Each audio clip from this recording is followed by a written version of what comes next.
Okay, I am still Warren Hoge, IPI's Senior Adviser for External Relations, and I'm happy to welcome you to this Distinguished Author Series event featuring Angela Stent, author of The Limits of Partnership, U.S.-Russian Relations in the 21st Century. Though Angela has spent a professional lifetime researching the subject of this book, it is being published at an extraordinarily timely moment, and I've been telling friends for weeks that they should read it because it addresses all of those kinds of questions that are coming up now at our dinner tables and workstations these days. Another reason why people should read it is that Angela is a fine narrative writer and tells her story like a frontline journalist, and I know that's not a compliment that most academics will take, but I hope you understand, for me it is. She brings to the task a background as both scholar and practitioner, since she is the director of the Center for Eurasian, Russian, and East European Studies at Georgetown. She was National Intelligence Officer for Russia and Eurasia at the National Intelligence Council, and she served in the Office of Policy Planning at the State Department under Presidents Clinton and George W. Bush. Her work over the years has focused, now get this, given what's going on right now, her work over the years has focused on the triangular relationship between the United States, Russia, and Europe. So who better to have here tonight to talk to us? And let me mention off the outset, I talked about the book. It's a wonderful book. It's so informative and so timely. It is for sale out back, and I'm going to make sure we finish in time so that Angela will have time to sign books and chat with those of you who want to talk to her. The book seeks to answer the question of why it has been so difficult for the U.S. and Russia to create a productive post-Cold War partnership. And it's not giving away anything to tell you that Angela concludes that that partnership will always remain crucial, and as the title says, it will always have its limits. It is a book that deals quite directly with the personalities and attitudes of the presidents on both sides. And that's a critical vantage point, since the institutional basis of the Russia-U.S. relationship is so thin, the ties between the presidents are disproportionately important. Just to remind you of the kinds of pendulum swings in those relationships as the Russian and American presidents have worked their way through the 4 resets that the book covers. Remember that Bill Clinton once compared Boris Yeltsin to Abraham Lincoln.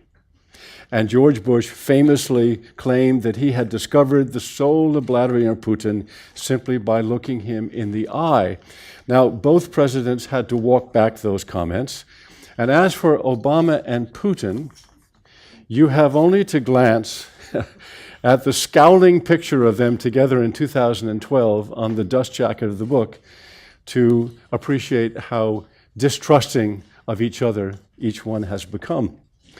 In recent years, I have been struck at how often in seminars and conferences and in book events like this one, Russia comes up almost as an afterthought or a footnote or sometimes even an irrelevancy in the 21st century. Someone will ask, what about Russia? And the answer will usually dwell on how far it has fallen from its old superpower status. It'll cite the high levels of corruption, its dependence on oil and gas, its not diversified economy, its declining growth rate, its brain drain, and its shrinking working age population. And finally, the country's crumbling infrastructure. So it all adds up to a pretty bad hand of cards, but it's a hand that Vladimir Putin seems to be playing very cleverly, projecting a new homegrown image of a resurgent Russia and successfully stoking in the Russian public an alarmingly high level of anti-Americanism.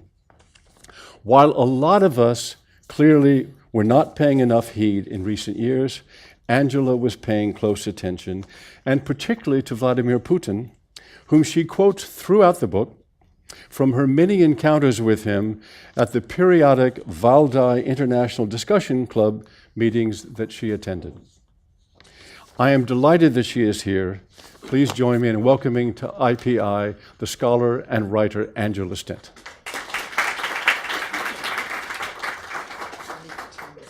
Thank you very much. Warren, can you hear me? I'm delighted to be here. You've given part of my book talk already, but I can recap some of it. I'm sure that most of you want to talk about Ukraine, but I thought I would start off by talking about how we got to where we are in terms of US-Russian relations. I'll say something about Ukraine, and then obviously we can discuss this more in the question and answer period.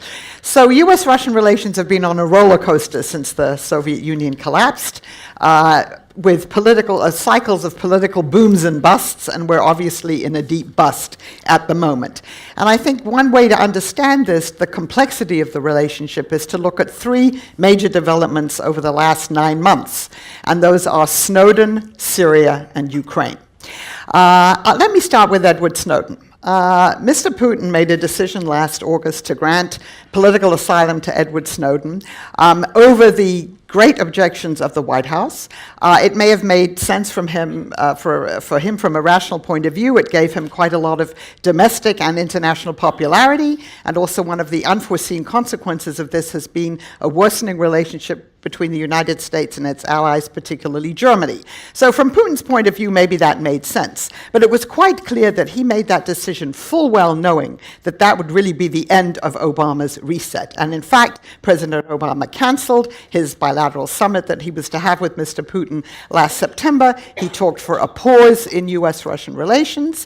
And very interestingly today, and yet another snub at President Obama, Mr. Putin had his 3.5-hour press conference, and they beamed in Edward Snowden from an undisclosed location in Russia, who asked Mr. Putin the question about whether Russia undertakes the same kind of massive surveillance on its citizens as the United States does. And Mr. Putin said, well, of course Russia doesn't do that. Now, I'm not going to comment on that answer, but just to show you that the Snowden issue, you have to understand the background to what we have today, and particularly some of the things you've heard from President Obama recently, directed to Mr. Putin. It's all about Snowden.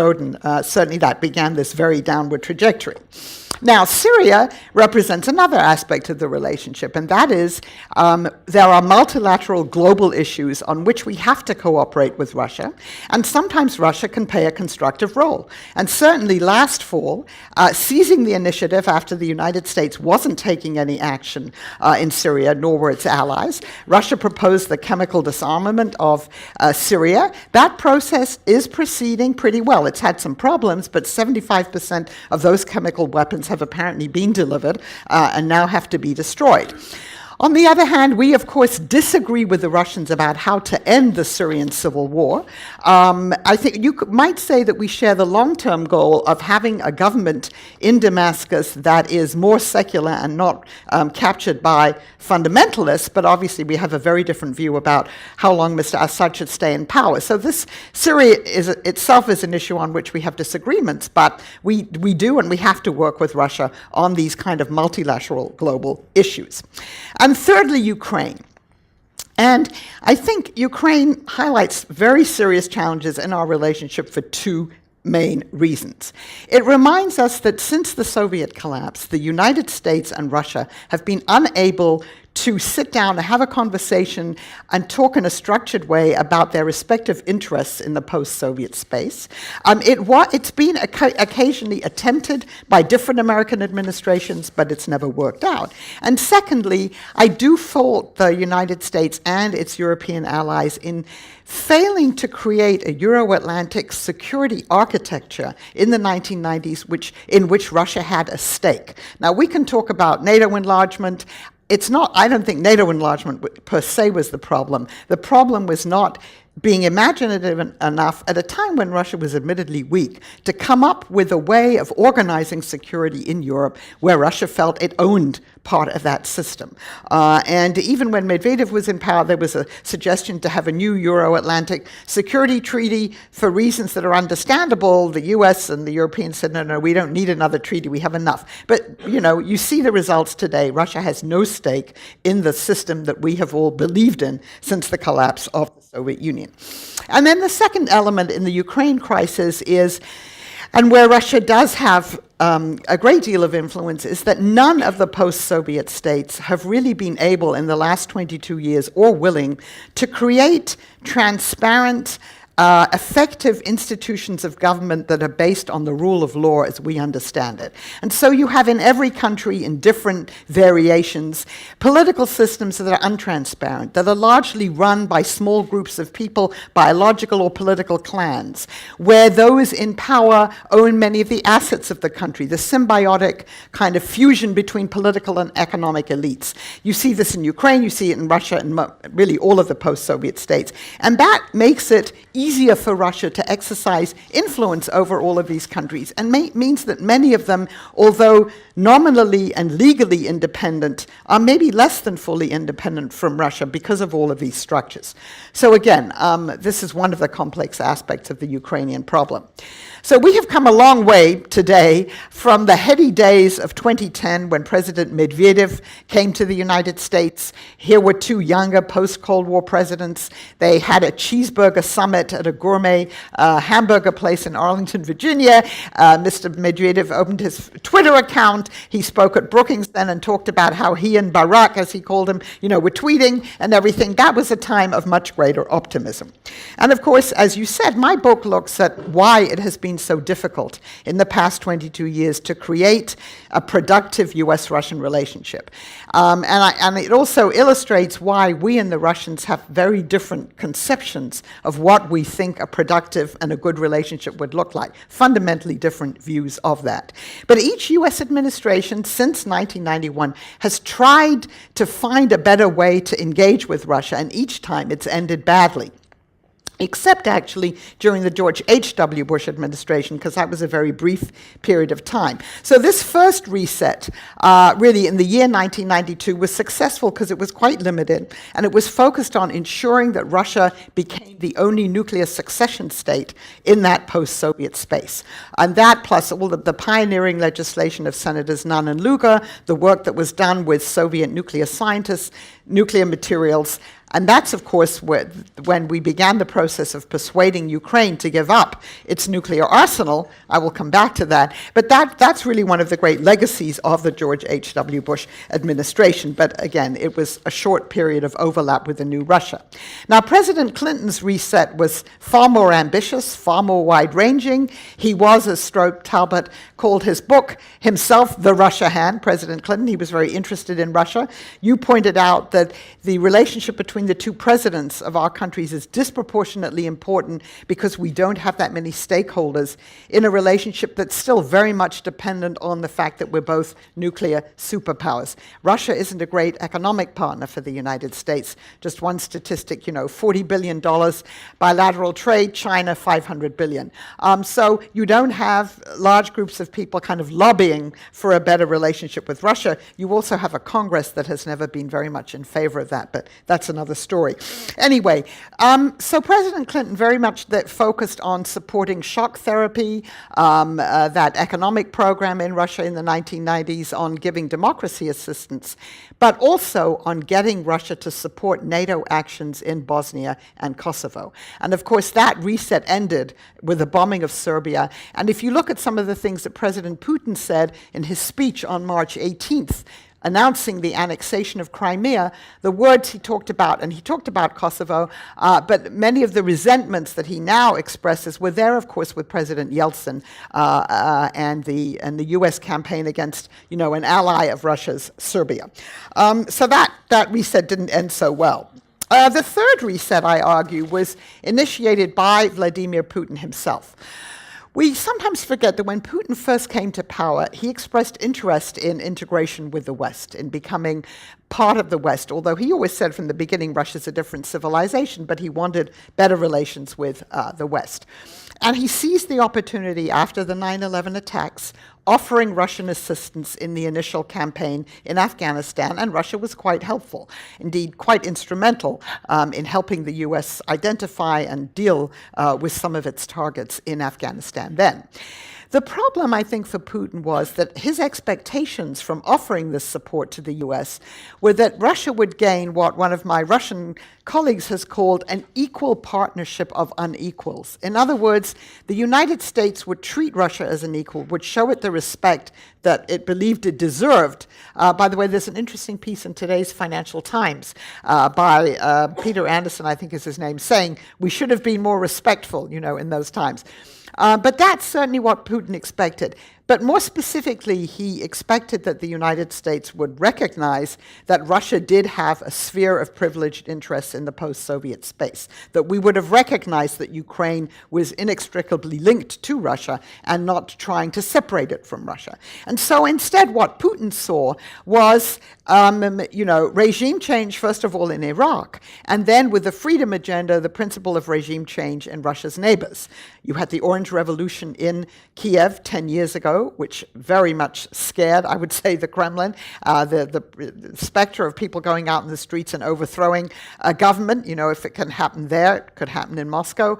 The Rose Revolution in Georgia. And then, of course, this culminated in the Russo-Georgia War, and that, of course, was the end of that third reset, culminating with President Bush and President Putin sitting next to each other in the opening ceremonies for the Beijing Olympics in 2008 while the Russia-Georgia War was going on, and President Bush saying to President Putin, "I'm warning you, President Saakashvili, the Georgian president, is hot-blooded," and President Putin saying, well, Prime Minister he was then, "Well, I'm hot-blooded too," and then President Bush saying, "No, Vladimir, you're cold-blooded." So that was the end of looking into his eyes and seeing his soul. Now, President Obama then came in with, I would say, a more targeted and limited idea of a reset, very much based on his agenda of arms control, of a nuclear-free world, ultimately, those issues very dear to his own heart. And I would say that in the first Obama term, it was quite successful. You had the New START arms control agreement. You had agreement with Russia for much tougher sanctions on Iran in the United Nations. You had the opening of the Northern Distribution Network, which enabled NATO operations to function better in Afghanistan. This is after all the problems with Pakistan. And of course, Russia joined the World Trade Organization. And throughout that period, that restart was still very much based on the personal contacts between President Obama and President Medvedev. I think people understood as time went on that this tandem arrangement, as one of my same Russian colleague actually said, President Medvedev sat in the front of the store greeting customers, and Prime Minister Putin sat in the back of the store actually running the store.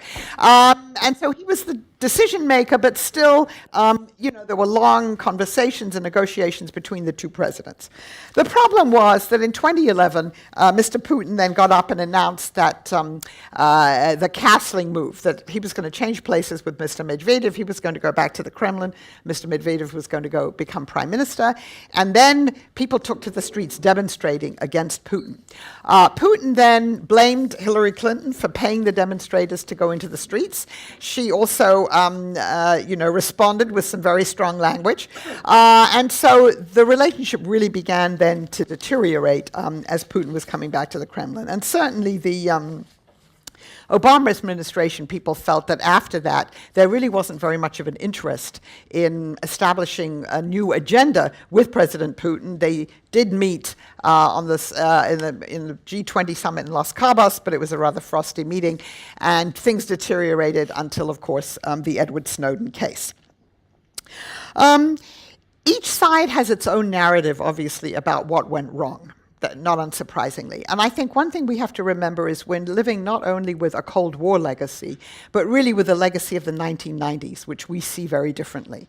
Most Americans, not all, tend to look at the 1990s as a time of greater pluralism in Russia, of decentralization, political competition, media freedom, freedom of expression. Many Russians, and this is certainly the Putin narrative, and you heard it again a few weeks ago, see the 90s as a time of humiliation. Russia was poor. It was in chaos. The United States, set the agenda for Russia. And so Putin's task, since he became president the first time in 2000, has been to restore Russia's great greatness, to restore respect for Russia, and to sort of obliterate the legacy of the 1990s. And so that legacy lives on, and we see it very differently. Now, I should have said that when the reset began, and I think there's reference of it today in the media, the Obama reset, it began under a somewhat strange circumstances when Secretary Clinton met Foreign Minister Lavrov in the spring of 2009, and she presented him a present, a box with a red button that said reset in English. And then it had the Russian word peregruska, which was supposed to be, so our translators thought, whoever did it, the Russian word for reset. And Mr. Lavrov took one look at it and he said, no, you've got it all wrong. Peregruska means overload. He said, the word for reset is perezagruska, 2 other letters. And so they laughed and they said, well, let's go on. But of course it turned out that the agenda really was overloaded, that linguistic snafu was prophetic.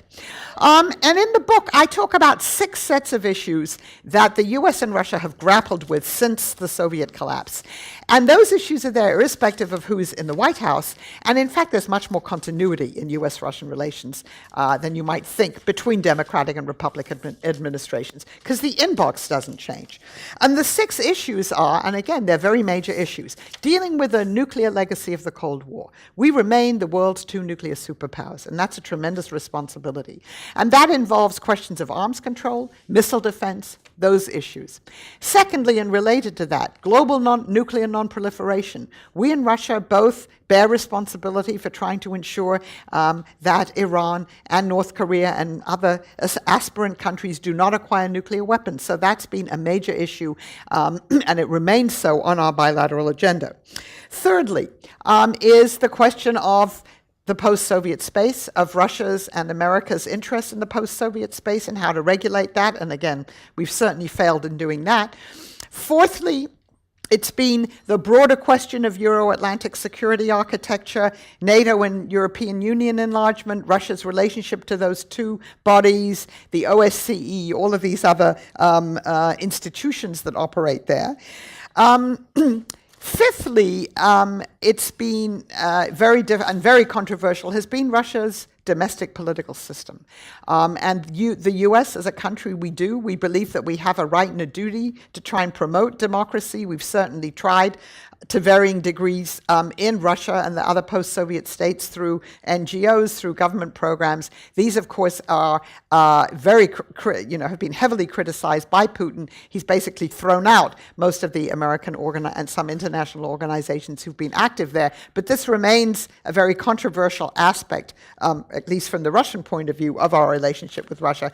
And then the 6th issue, which is maybe less focused on now, but certainly when the Arab Spring began, the Arab upheavals, was working with Russia to regulate upheavals in the Arab world, and we see now that playing out particularly with the civil war in Syria.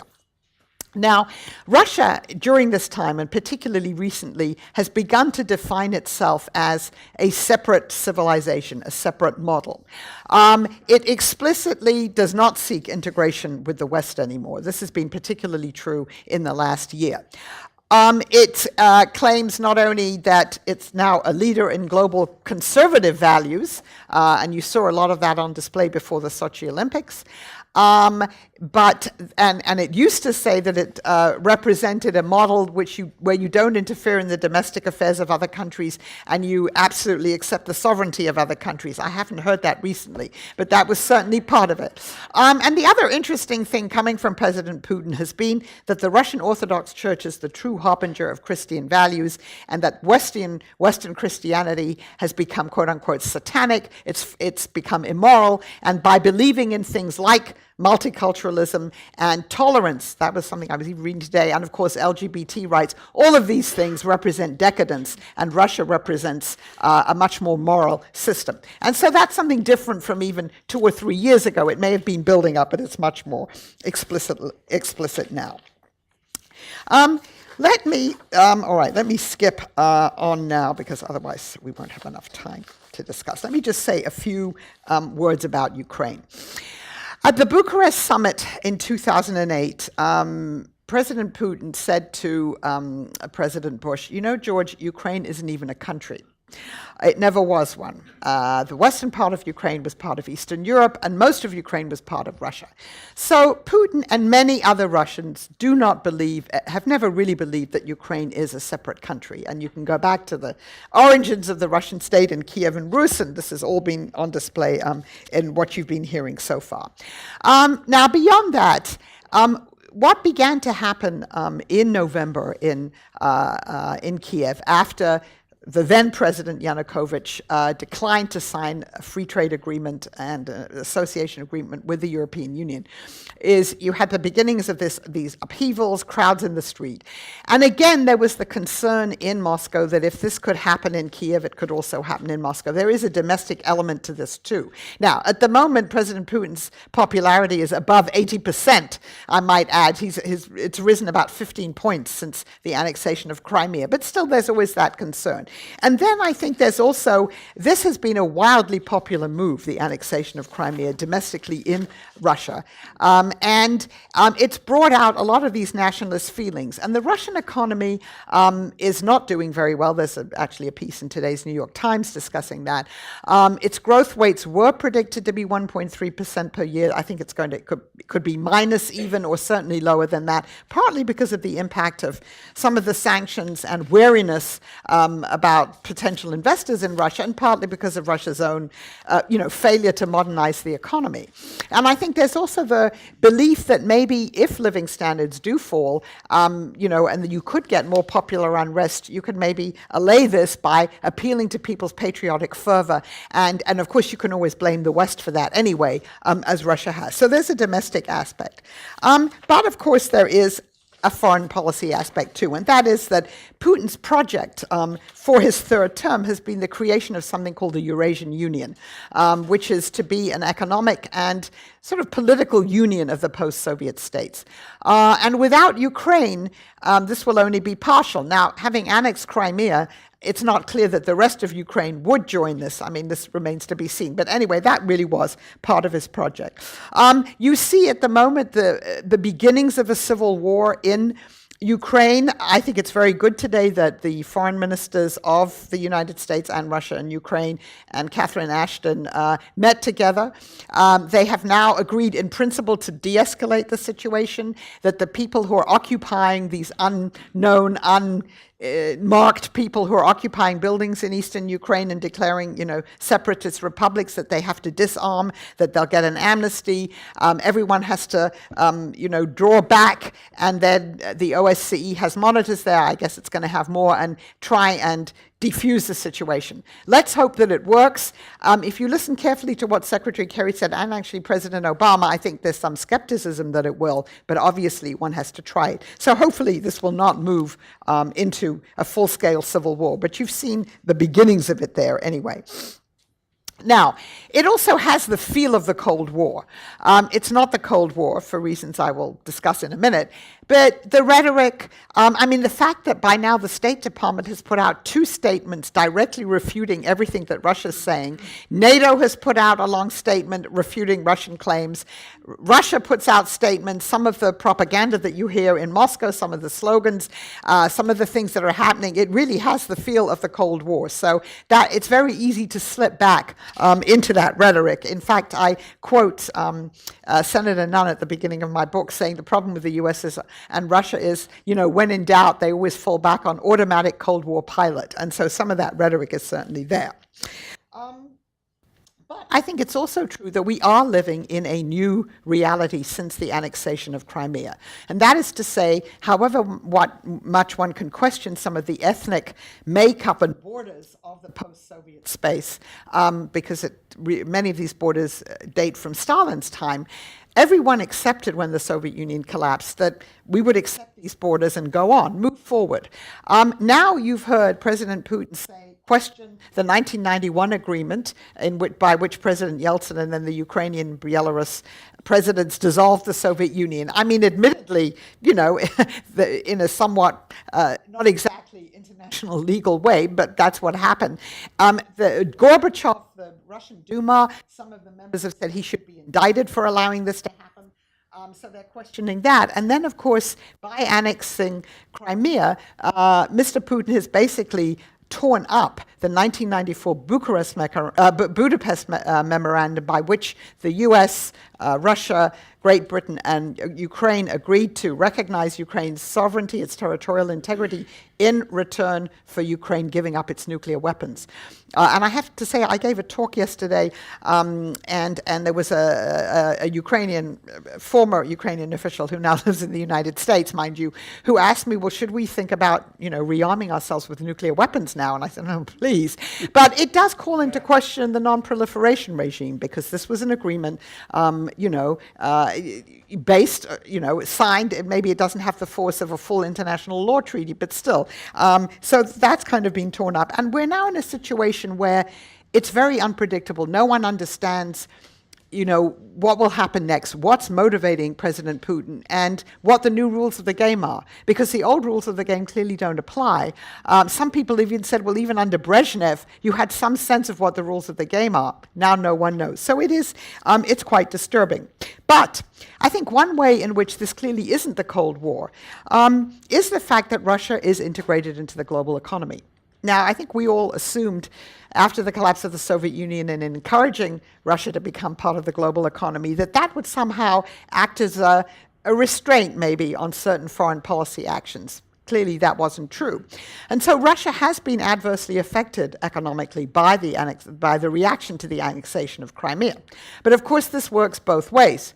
And that is that, European countries are also heavily interdependent with Russia economically, and you see a great reluctance on the part of Germany, Great Britain, France, other countries to contemplate really, really tough sanctions.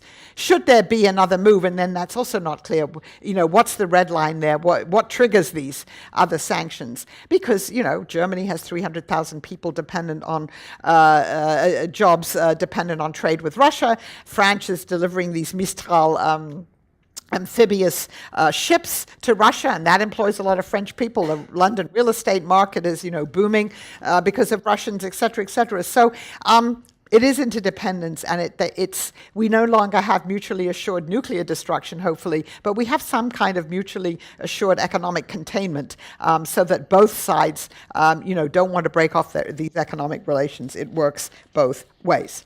And so let me finally come back to the resets. I think it should be clear that after 4 resets and everything that's happened in Ukraine, probably the United States should forget the idea of resets and should sort of focus on realism.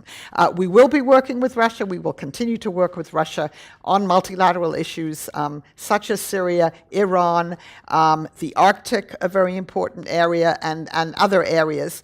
But I think our expectations of what the bilateral relationship could bring, I think, have to be very, very modest.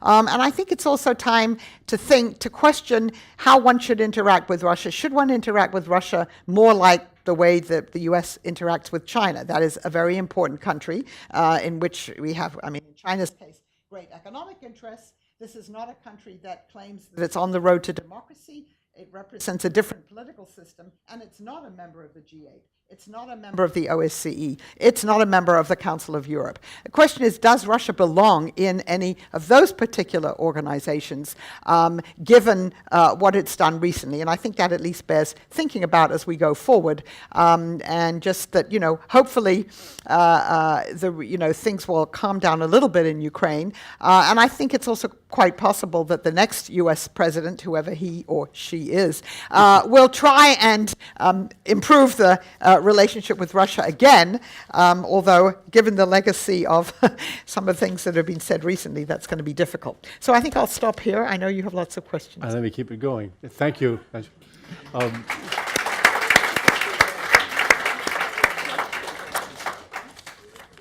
Angela, I want to ask you about Putin and his own people. Right now, he has proven to be extraordinarily successful. You mentioned the 80+% popularity he has in persuading Russians that the steps he is taking to restore the greatness of Russia may be worth the political and financial costs it may cost. My question is, at what point does that equation begin to change? And what about the famous oligarchs we kept hearing about, the ones who educate their kids in the US, who have all kinds of business deals here, who would not like to see that kind of prosperity go away. Is there a point where he pushes it too far, where the economic consequences militate against his this propagandistic nativist view of Russia in the world? That's the 64,000 ruble question, right? So the people who have been sanctioned so far by the United States and by Europe are people, in his very close inner circle. But most of those people have already, one understands, repatriated their assets. Some time ago, last year, he already started to tell a lot of these people, I want you to bring your assets back into Russia. The person, again, and I guess he was featured in today's New York Times article too, Mr. Timchenko of Gunvor, an oil trader. He apparently, just before all this happened, sold his stake in it to his partner, who's European. And so those people, I think, are going to be less affected by it. The oligarchs you're talking about, the ones who have their children educated in Britain or here, have their wives and mistresses live in Europe or here, own property here, they do not want to be in a situation where they can't travel freely. I mean, this is one of the deals, right? They've supported the system. They're very careful about what they say, but they want the freedom to travel. If those people started to get sanctioned, then I think it really is a question, at what point do people get together and say, we supported him because, it was good for us, and he's protected us, and we've supported him. At what point is this not in our interests anymore? But then you'd still have to have a fairly well-coordinated movement among these different groups, all of whom have their own interests, to think about, who do we replace him with? I mean, this isn't quite like, when they got rid of Khrushchev, for instance. It was simpler then. Had different groups of people quietly getting together and saying, this guy's got to go. It's a much more complicated system, but I think it's possible that one of the reasons that Mr. Lavrov went to the meeting today, because remember, the Russians refused to sit in the same room as the Ukrainian foreign minister. In fact, I was at a German Marshall Fund Brussels forum a few weeks ago in Brussels, and when Mr. Deshitsa, the acting foreign minister, stood up to speak, the Russian ambassador to NATO and the Russian ambassador to the EU walked out of the room. It's possible the fact that they did sit down and talk today means that there must be some concern about the economic consequences of this. Because I think what you get are foreign investors looking at Russia.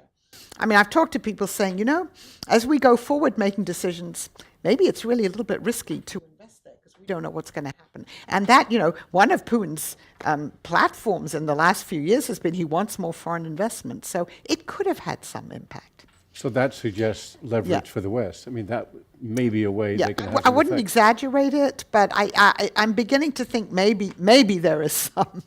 Because if you asked me 2 or 3 weeks ago, I would have said, it really, he doesn't care. And it's much more important for them to destabilize Ukraine, annex Crimea, and doesn't matter about the consequences. I mean, with the sanctioning of Bank Russia and then this question about credit card payments, I mean, if this snowballs, this could actually have, serious implications for some of their financial transactions. Then another question I had was, you mentioned this extraordinary level of propaganda right now, and it seems to be working okay.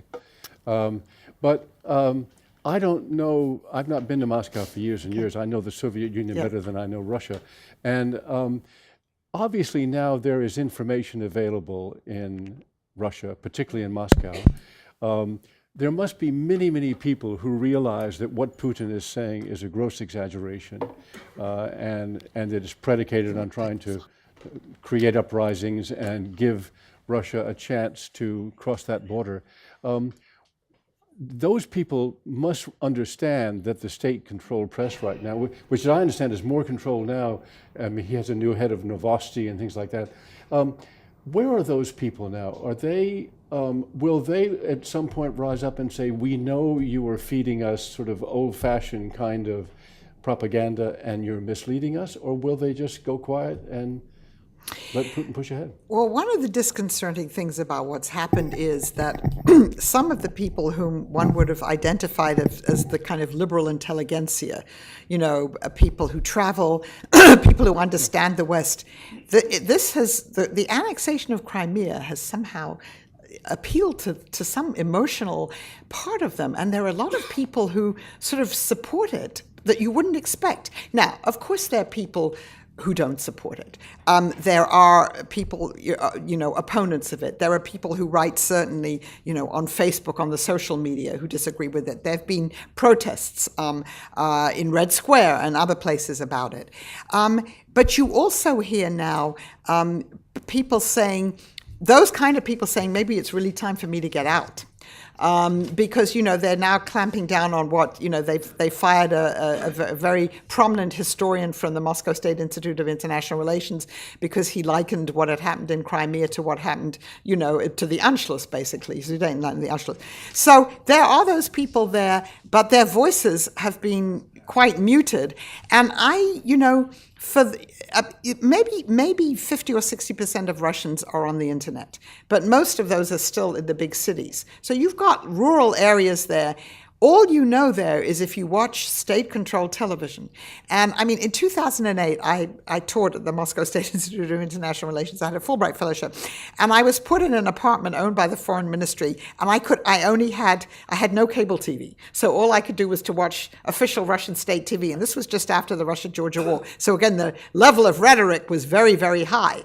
And boy, if that's all you watched and that's what you got your news from, you really would think that the big bad United States was coming to get you, and that Russia was in dire danger, but it was back again.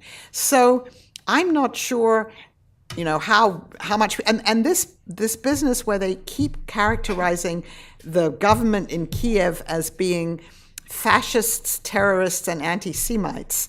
And banderists, and this is again this is after Stepan Bandera, the Ukrainian who fought with the Nazis, and then sort of had a guerrilla operation that continued a little bit after the end of the war. I think a lot of people actually believe that.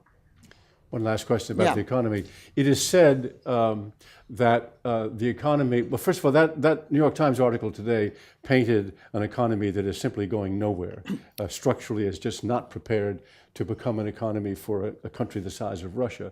It is often said that if the price of oil goes down, beneath $100 a barrel, you have access in your personal life to expertise in energy. Is that number the correct number? I mean, if indeed oil goes down below $100, is Russia finished as an economy? Well, it's not finished. I mean, Russians will now say $80. Certainly, if it goes below $100, it becomes more difficult for Russia. Mm-hmm. And it still is. I mean, the high growth rates that Russia had before the financial, crash, the global crash, were largely due to rising oil prices. It's not finished, but it's going to be much tougher. But we shouldn't forget that we all sit down and we look at the numbers, we scratch our heads, we say this is an economy that doesn't manufacture anything that anyone wants to buy. It has two things: that it exports energy, which people do want to buy, and military hardware, which some countries want to buy. And we scratch our heads and say it can't go on like that, but it always goes on. And I guess Russians have survived during very difficult periods, and so I think it's we shouldn't be too quick to say the economy's finished, because they'll muddle along somehow. Excellent. I'd love to get some questions and comments from the floor. If you'd raise your hand, I'll call on you, and I'll start here in the front row. Ambassador, if I can ask you just to identify yourself, because we're webcasting this and for the audience out there. Hello. Maybe I shouldn't be the first person to ask, because I'm coming from the periphery in this debate that's Afghanistan. My name is Zahir Tarin. I'm the permanent representative of Afghanistan. Mm-hmm. Thank you very much, madam, for your presence. It's a book we are going to read. I have very little understanding of the content, but I listen to you. We are not out of the equitable of the balance. We feel the heat of Russia in our face even if we are not part of the Near East of Russia's interest. Russia, the Soviet Union was the main factor in my country in 1980s. Then, of course, we have 2000s, and the centrality of the United States role in NATO in Afghanistan in 2000s. But still, we work with the Russian Federation very closely as a government that helps us. I'm talking not on behalf of Afghanistan, I'm talking as a person here. My feeling is that that we are in a troubled situation here in America in relation with the United States based on your explanations. What do you think about us feeling that heat, being in need in relations with Russia, China, India, Pakistan, Iran, the bigger neighborhood?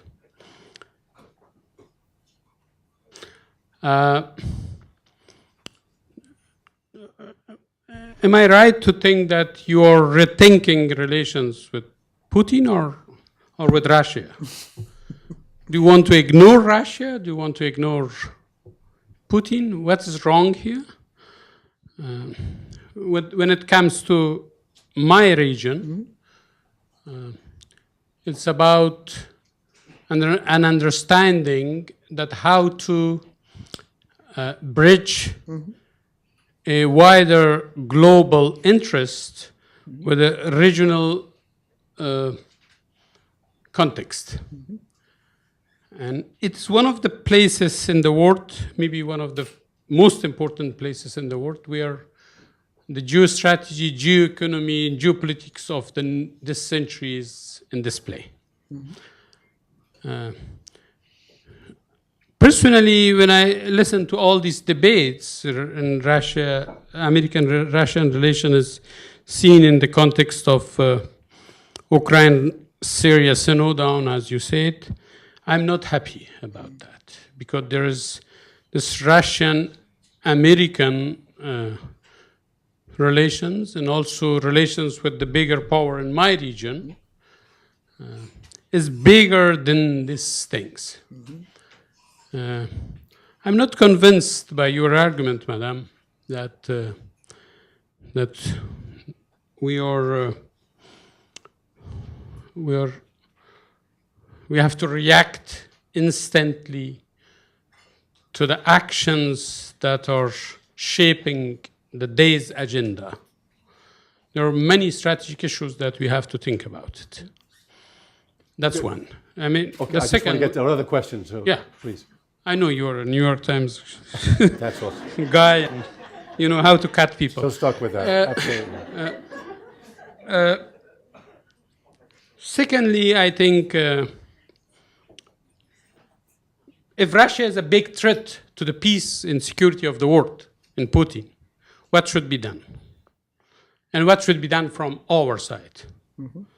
If it is not the case, I think what's coming from the book, what's coming from your opinion, for countries that are feeling that heat to deal with Russia, with China, with India differently, and for the sake of shortening the statement, I would like to say also, if it is the cold, if it is not the cold, or what it is, right? Right. I don't want, as a representative of Afghanistan, as a person as an Afghan national, that Ukraine to shape the future of my country. Thank you. Thank you.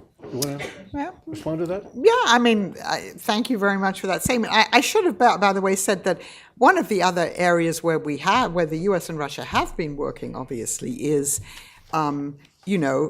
Afghanistan, after 2014, after the troops withdraw. Obviously, as you say, you deal with Russia, you deal with China, you deal with all of your neighbors, obviously the Central Asian countries. So, and that work, will continue. It may be temporarily affected by what's happening now.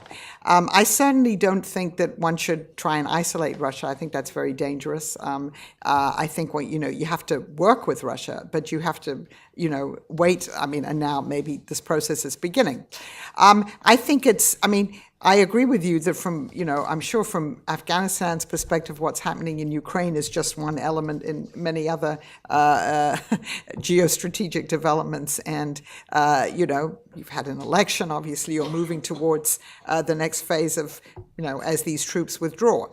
But I also think that it's inevitable that from the U.S. perspective, the Russian actions in Ukraine, had to elicit a response because because the U.S. and its allies see this as a very dangerous precedent. Now, that doesn't mean it has to affect, other global issues. And as I said, there are still multilateral issues on which everyone will work. I think that everyone understands that, we will work with Russia to the extent that we can, and it's not only Mr. Putin, but he appears to be he's the president. He appears to be a man who is the chief decision maker and doesn't have too many other people around him who apparently have inputs into these decisions. So, you have to deal with the man and the country, obviously. But my sense is also having followed the reaction of the Central Asian countries, at least, to this. A country like Kazakhstan, which has 30% of its population are ethnic Russians. There's concern. Obviously, a country like Kazakhstan also, it balances its relations with China, with the U.S., with Russia. But there's a heightened level of uncertainty raised by all of this also for people in that part of the world. Thank you. Please. Thank you. I'll stand then. Rita Hauser. I want to come back to the Declaration of Budapest because I have read a great deal of the legal interpretations of that from the Russian side as well as the U.S. The Russians clearly believed that in getting the Ukraine to give up the nuclear weapons, there was going to be a status quo arrangement, that Ukraine would be, if I could use the easy word, a neutral country. It wasn't going to belong to either bloc. And I think that was the understanding, because certainly that's what the Russian legal theorists indicate.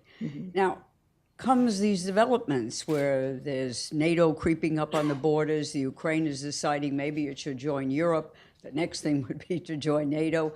From the Russian perspective, that would be clearly an undermining of what was the basic understanding. And yet our response here, you hear it all over the place, this is a fundamental break of the whole system that we have created. Treaties are treaties, they have to be respected. I'm not so convinced of that argument in this case. And I think Russia's claims have to be adjudicated in some way. And maybe they will with a referendum for autonomy in the region. But I think there was an understanding that Russia had about what it was the Budapest deal meant for them. So I'd like to know what you think about that. That could be the Russian understanding. That certainly wasn't the understanding of either Ukraine or the United States. Not so clear about Ukraine. So Ukraine has never said it wouldn't be a neutral country. This is kind of a red herring, right? Ukraine has been a non-bloc country since it became independent. The majority of Ukrainians don't want Ukraine to join NATO, and the majority of NATO members don't want Ukraine to join NATO. It was the United States in the Bush administration who was pushing this. So, and the current interim government has said Ukraine is going to be non-bloc. President Yanukovych, when he was elected, said that. So this really isn't an issue. It's an issue that keeps being brought up, but it's not on the cards, and it's really never been on the cards. Now, the EU issue is different because Russia for a long time said it wasn't concerned about the European Union's relationship with its neighbors. NATO's the enemy. And then I think what happened is when President Putin and the people in the Kremlin read what was in this association agreement and the deep free trade agreement. And I think you could say the European Union made a mistake there, because basically they said, if you sign this agreement with us, and we're not promising you membership, no one in the European Union wants to offer Ukraine membership. It's never been on the cards. This is an alternative to membership. It's a kind of an association. But if you read what it said there, it did say that this was incompatible with joining the Eurasian Union or having that kind of an economic relationship with Russia. I think that's something that will clearly going forward will be rethought. Now, I'm sure that the solution lies in the future will be clearly in Ukraine's continuing neutrality. But I think, and there will be constitutional reform, but I think you have to be very careful when you talk about autonomy. I mean, there are different kinds of autonomy. You can certainly have decentralization, but still in a way that enables the Ukrainian state to function as a whole and doesn't have parts of it basically under Russian control. So I think that will be the difficult issue going forward. And maybe the Budapest memorandum has to be adjudicated, but but I think that certainly wasn't the understanding of the other parties that signed it. Angela, could I just ask you something? I'm going to go to the floor again. You mentioned the 6 issues and you mentioned the 4 resets. Right. You had another series of 4 in the book that I wanted to prod you to mention, and that was the 4 foreign policy goals, because one of them involves the building behind us here. The 4 foreign policy goals, you mean making sure that Russia always has a seat at the table on all important international issues, and obviously through its seat on the Security Council and its veto. That's been a very important part. Although Russia also selective, it has an attitude towards the United Nations Security Council that's also selective. Sometimes it wants the UN Security Council involved to legitimize everything, but other times it doesn't. Now, we also have an inconsistent attitude towards it, not only the Russians, but that's certainly been and having that seat on the Security Council and the veto has enabled Russia to exercise an influence maybe a little bit disproportionate with its economic, for instance. I've been thinking, because we've all been talking about how that proves that the Security Council doesn't function properly. From the Russian point of view, it proves that they're having that veto there. It's functioning just fine for them because they've been able to block initiatives they don't like. Please, in the back. I'll take a couple here. John Hirsch in the front row, this gentleman here in the third, and in the back. So we'll go 1, 2, 3, and we'll answer 3 at once, okay? Sure. First of all, thank you very, very much. So this is all Kremlinology. Do you think that Putin has a strategy or is only being reactive or improvising as he goes along, not reactive? And secondly, as we all know, Khrushchev, Gorbachev, and Yeltsin were removed at certain moments in their career. I mean, is there any such danger for Putin? Or is he, in other words, in unlimited control for the indefinite future of what is officially his long term of office? I think he can run again, can't he? Or more. He can. He can run on, as the Constitution now is, he can be in power till 2024. That, of course, could be changed. The second was the gentleman, Jonathan Rosen, I'm wondering, we've watched meetings across the street and some have called them futile on Ukraine, Security Council meetings. I'm wondering what you think the role of the UN is going forward on Ukraine. Okay, and the third was in the back, Mark. Margaret Williams, IPI. Could you please speak a little bit more about the energy dynamics and if kind of Europe's theoretical positioning more towards different markets is actually having an effect on the Kremlin, North Africa, etc.? 3 quick Okay, questions. 3 quick questions. Yeltsin wasn't really removed. I mean, he was sick and he resigned a few months early, but that was really because he was not well. So, and his family also, I think, agreed to this. Khrushchev, that's really the plot where they get together behind his back. Gorbachev lost his country, right? I mean, it sort of was a plot. Yeah, you had the 3 of them signing the agreement, but I think at the moment Putin, has very high popularity rates. He can run again in 2018. He can be in power till 2024. So I don't see anything happening. And I would point out that even if he weren't president, he would probably be succeeded, at least in the beginning, by someone who would still be part of the same system. So, change takes a long time. Eventually it will happen, but takes a long time. I think the UN role, if there is a de-escalation, and if Ukraine has an election next month, it's supposed to on May 25th, and then you begin the very difficult process of rebuilding the country and having a new constitution, I would think that there could theoretically be a role, certainly, in ensuring that everything goes more or less peacefully. Hopefully you won't need peacekeepers to separate warring people, right? But I don't know at the moment. Right now they have OSCE monitors in there, but you might need something more robust. So, and Ukraine, the economy is in terrible shape. Ukraine will need a lot of rebuilding. So I think there could be certainly a role for the UN. But after the current situation is somewhat diffused.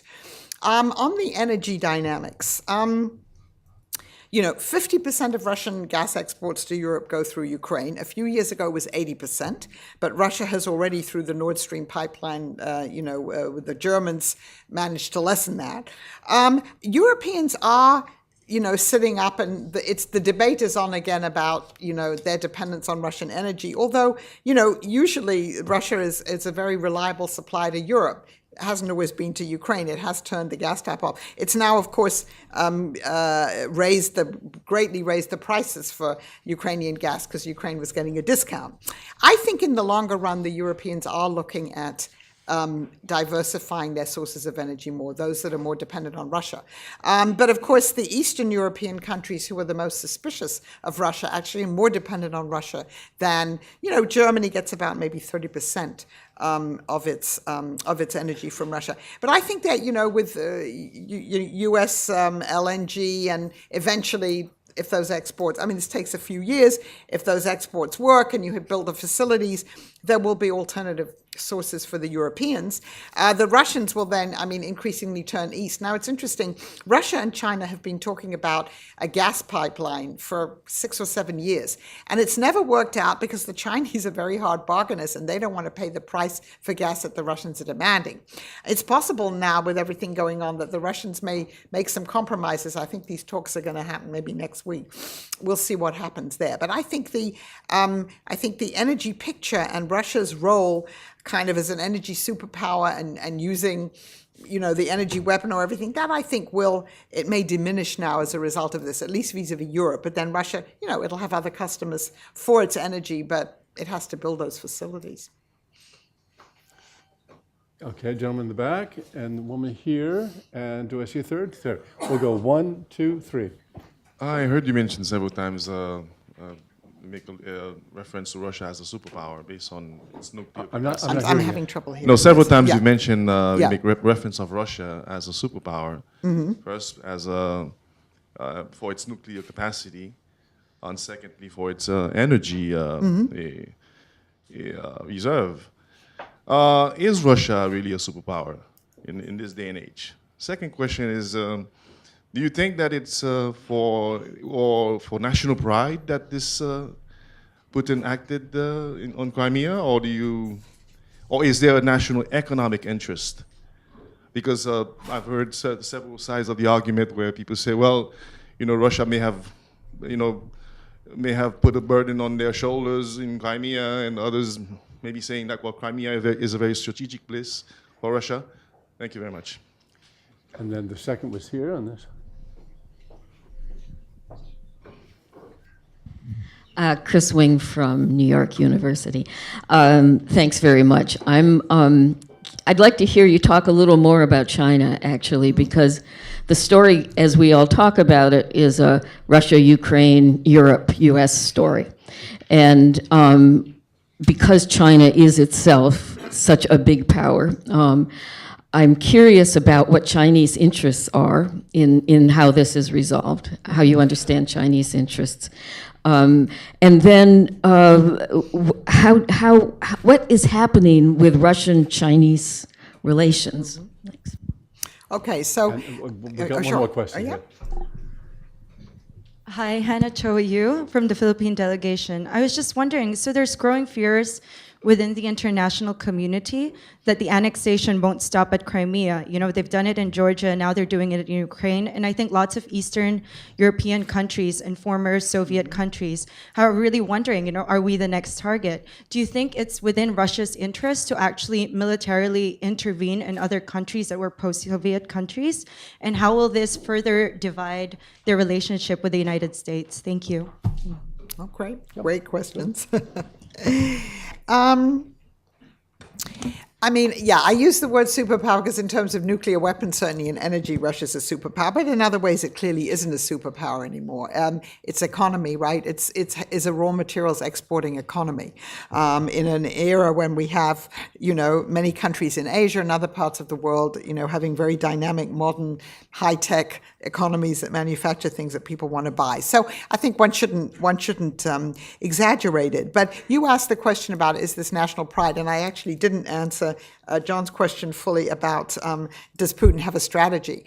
I mean, I think you know, if you go back since the collapse of the Soviet Union, the fact that Crimea was kind of accidentally given to Ukraine has been something that's, you know, been very difficult for Russians to accept, because in fact it was traditionally Russian for 300 years, and it was, you know, Nikita Khrushchev, for whatever reasons that one can't completely understand, that decided that he'd give it to Ukraine.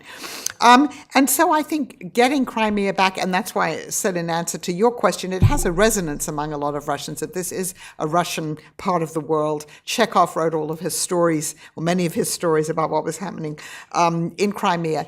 And so I think that goal has been there for some time, and it was discussed in the 1990s. Clearly the plans to annex Crimea, or at least to occupy it, were there because they were executed very well. They must have been on the books, in contrast to the Russia-Georgia war, where the Russian army didn't perform very well. I mean, obviously, it's much stronger than the Georgian army. In this case, this was very well executed. So I would say that Mr. Putin kind of seized an opportunity. And so is that a long-term strategy? I don't know, but that was a kind of short-term goal. But it's more than a tactic, was to reincorporate Crimea. And then this gets back, and I'll tie it into the third question here, you know, are there going to be other annexations? You've had, in the past 22 years, these so-called frozen conflicts, the area of Transnistria, which is a separatist enclave, you know, technically part of Moldova, but it in fact operates as an independent entity, has its own currency, is a haven for smuggling, and they've already voted and said that they'd like to join Russia. You've had, well, the two frozen conflicts in Georgia that are no longer frozen because they've now been declared independent by Russia, but they exist, they're heavily dependent on Russia. You have the Nagorno-Karabakh, the dispute between Armenia and Azerbaijan, where, again, you've had talks going on for 22 years, and the feeling has always been Russia has no interest really in resolving any of these conflicts, because as long as they exist and you have these separatist enclaves, it weakens the ability of these countries to function as whole states. And so a country like Moldova has signed, it did sign an association agreement with the European Union at the Vilnius summit, but it's unclear how far that will go. So even if Russia doesn't take over any other countries, as long as there is this kind of uncertainty, the support for separatist movements, what you see in eastern Ukraine now, again, it weakens these areas, it ensures that Russia has an influence there, and it pretty much ensures that they can't move west. And so I think that's at least the, you know, the longer term goal now. Now, on the China question, China has reacted to this very cautiously. China hasn't condemned Russia for what it's done for the annexation of Crimea. In the United Nations, it did not, you know, condemn Russia. It didn't vote for Russia. 11 countries did, but not China. So it's been very cautious. I think in general, the Chinese don't like the specter. They like kind of stability. Internationally, they don't necessarily like the specter of a country going in and sort of changing the borders of another country by force. They have their own separatist issues, obviously, in China, so they're very cautious. I would say the current state of Russian-Chinese relations is pretty good. They're better than they've ever been, but then they were pretty bad before. This is, as one of my colleagues called it, at least from the Chinese point of view, an axis of convenience.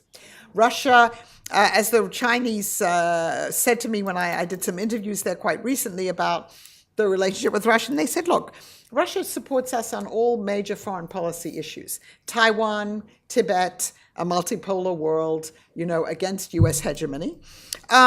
They vote together, obviously, often, not always, in the United Nations Security Council.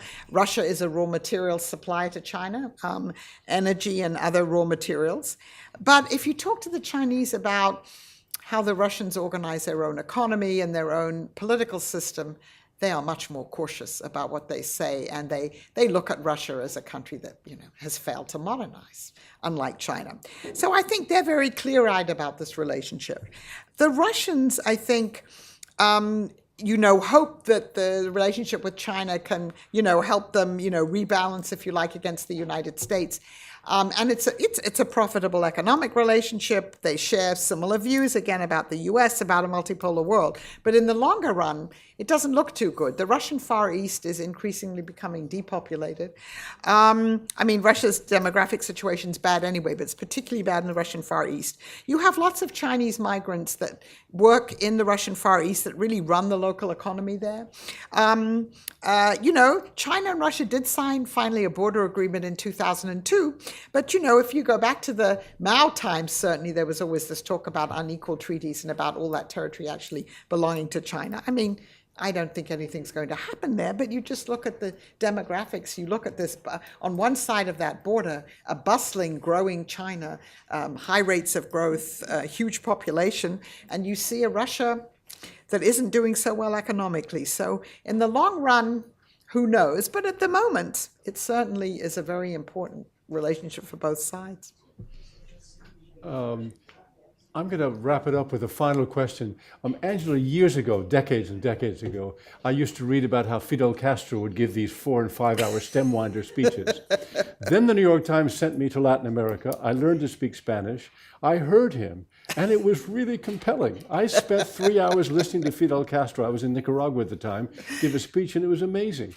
My question is, I now hear that Vladimir Putin gives speeches of 4 and 5 hours. People appear to be listening. You're a Russian speaker. You must have heard him. Is he that good? Is he that compelling to a Russian person that he can command the kind of loyalty he seems to have right now? He doesn't give 3-hour speeches. He does these press conferences. Yeah. Right. So like he did one did. Of them today, yeah. 3.5 hours of questions.